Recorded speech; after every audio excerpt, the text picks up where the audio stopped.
بسم الله الرحمن الرحیم.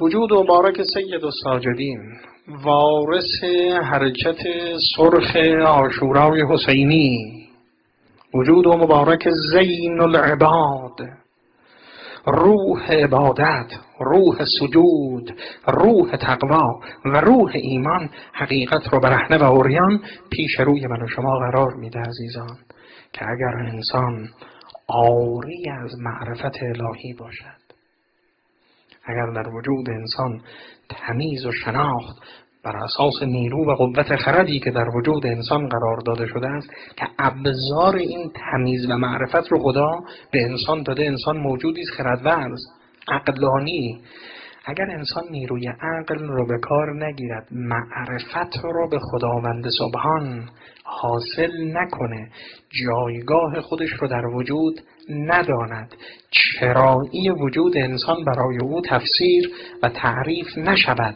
و آشنای با فلسفه وجودی خیش و آفرینش نباشد، باید بگوییم این انسان که عاری از این مفاهیم و این عناوین است، مانند 4 پایان زندگی میکنه، از رزق الهی به وفور میخورد، از عطای الهی بهره میبرد، اما حیات او حیات انسانی نیست، حیات بهیمی است. ویژگی حیات بهیمی چیست؟ بگیم از اینجا برگردیم به اول. حیوان هنگامی که میخورد عزیزان، برای حیوان چیزی بعد از خوردن وجود ندارد. یعنی حیوان میخورد که چی بشه؟ میخورد که بخورد دیگه. حیوان میخورد که بخورد، می نوشد که می نوشد، مباشره جنسی دارد حیوان، غریزه جنسیش رو اعمال میکند که اعمال کند، چیزی بعدش نیست برای حیوان. یعنی بعد از نفس خود اکل و شرب و تمتعات، برای حیوان هیچ غایت بعدی و هدف بعدی وجود ندارد. خوردن برای خوردن، نوشیدن برای نوشیدن، شهوت برای شهوت. این ویژگی اول شکل خوردن و نوشیدن حیوانی است. دوم، حیوان چارچوبی نداره، حد و مرزی نداره برای خوردنش. چون سگ در رنده گوش یافت نپرسد که این شتر ساله است یا خر دجال. فرقی نمی کند. برای حیوان هیچ فرقی نمی کند که از کجاست. مرز تعریف نداره، ابعاد نداره. سوم، خوردن حیوان، نوشیدن و تصرفات حیوان آداب نداره. دیگه برای حیوان که آدابی مطرح نیست، خوردنش، نوشیدنش، تمتعاتش. آنچه انسان رو متمایز می کند، خوردن انسان رو، نوشیدن انسان رو و تصرفات انسان رو عزیزان از حیوان متمایز می کند، همین 3 نکته که عرض کردم. یعنی خداوند آدمی رو جوری قرار داده است عزیزان، یا ایها الرسل کلوا من الطیبات و اعملوا صالحا. عزیزان من، ما نمیخوریم برای خوردن، ما برای خوردن زندگی نمی کنیم، میخوریم که زندگی کنیم.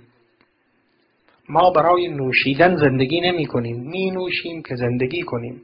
مفهوم زندگی چیز دیگه است برای من و شما، نه آنچه برای حیوان است. ما نمیدویم که لقمه نان بیاریم بخوریم، ما لقمه نان میخوریم که بدویم در پی مسیر و هدفمون، اونجا که باید بریم. اینه که حیات انسان را حیات انسانی میکند، متمایز از حیات حیوانی میکند.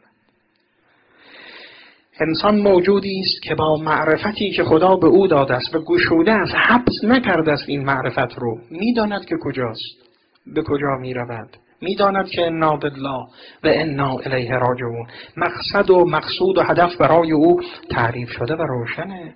شیوه استفاده او از نعمتهای الهی معلومه. آداب کار رو تعلیم دیده است، از نعمتهای خداوند استفاده میکنه. یه وقتایی خدمت دوستان عزیز عرض کردم، ببینید ما تو سطح اول برآوردن این نیازها به دلیل اصل نیاز با حیوان مشترکیم. ما هم خوردن داریم، نوشیدن داریم، خوابیدن داریم، شهوت داریم، حیوان هم دارد. خب پس ما تا اینجا بهیمه ایم، حیات بهیمی است. انسان بودن ما از اینجا به بعد شروع می شود که خوردن ما با خوردن حیوان متفاوت است، نوشیدن ما با او متفاوت است، پوشیدن ما با او متفاوت است، کرک و پشم او با جامعه ما متفاوت است. به لحاظ غایت، به لحاظ هدف، به لحاظ مقصد، به لحاظ شکل، به لحاظ آداب این تفاوت وجود داره بین ما. بعد از اینجا ما وارد یه سطح دیگه از حیات میشیم که اسم اون میشه حیات انسانی بعد از حیات بهیمی و حیوانی.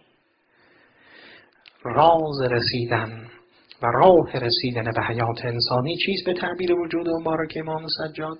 حمد و شکر.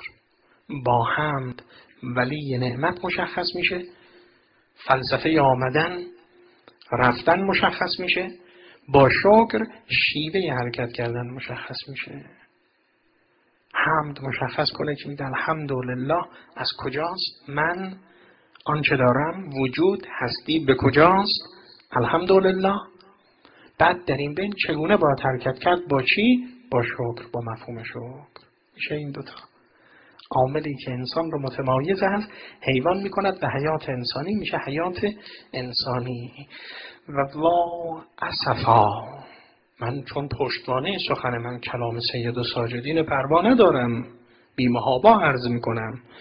بنابراین اگر زندگی عاری از حمد و شکر الهی بود به صراحت باید از زبان فرزند سید الشهدا گفت این حیات انسانی نیست، حیات بهیمی است. و همان است که انهم الا کالانعام بل هم اضل سبیلا.